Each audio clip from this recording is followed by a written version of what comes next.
People stepped up, really stepped up. They put everything here before home. Even though they were frightened, they said, yeah, we'll step up and we'll do it. It was bigger than just here. It was people's lives outside of here. I volunteered because I live alone, so I haven't got anybody to go back to pass anything on if I pick anything up. But there's a lot of people here with young children, they look after the elderly parents, you know, this, that and the other. I said, no, I don't mind, I'll volunteer to do this. You know, whilst all this was happening, we all had our own families as well, so it wasn't all here, it was home.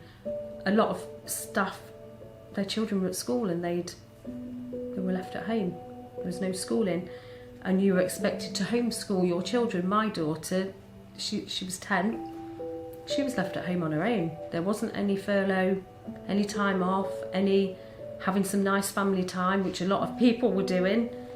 She was on her own, so she had her own COVID to deal with, which was, she became a little bit of a feral child, living off what she could find when I'd gone to work, because I was here all the time. When we got the positive result here, I couldn't go home because of my wife's job. I had to move out. I was living in a bungalow somewhere on my own for a few weeks. I had symptoms, so I had to isolate for a week on my own in what wasn't my home. So that was really difficult. Both my daughters worked in COVID. I've got grandchildren. That worried me that they might take something back. Other people found ways of getting here and palming kids off. Just obviously not seeing Oscar, that was a big thing, you know. It's not the same FaceTiming him and ringing him.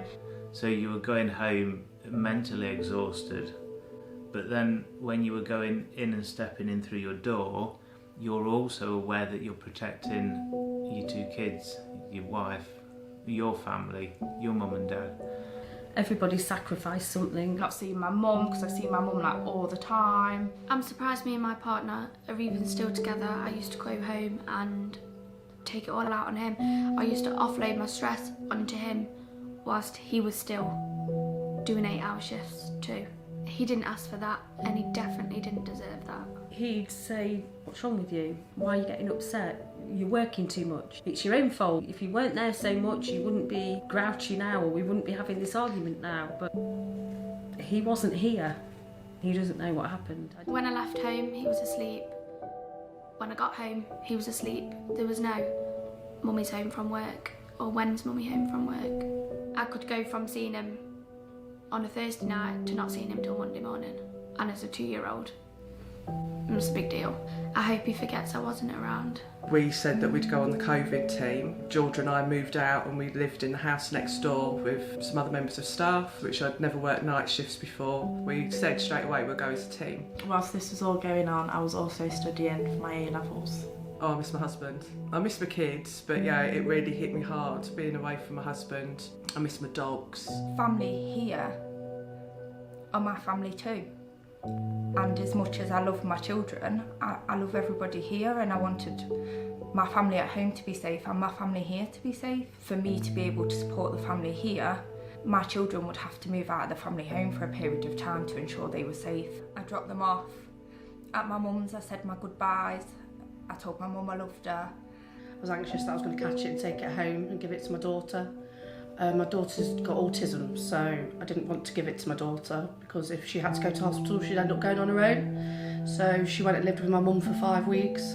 It was the best thing, you know, for her and for here. I mean, we needed to work. So my mum was teaching her from home and cooking. Yeah, my mum was great with her. She was better than me, really. And she's back, so that's the main thing. We ended up moving out into a different house, so I left my family, my children and partner, and that was hard. I think it was hard when we realised we didn't know when we'd be back, but I remember speaking to my son on the phone whilst I was within COVID, and he said, "Mummy, you won't die, will you?" And that broke me. I'll never be able to take that away from him. He's too old, he'll remember that now.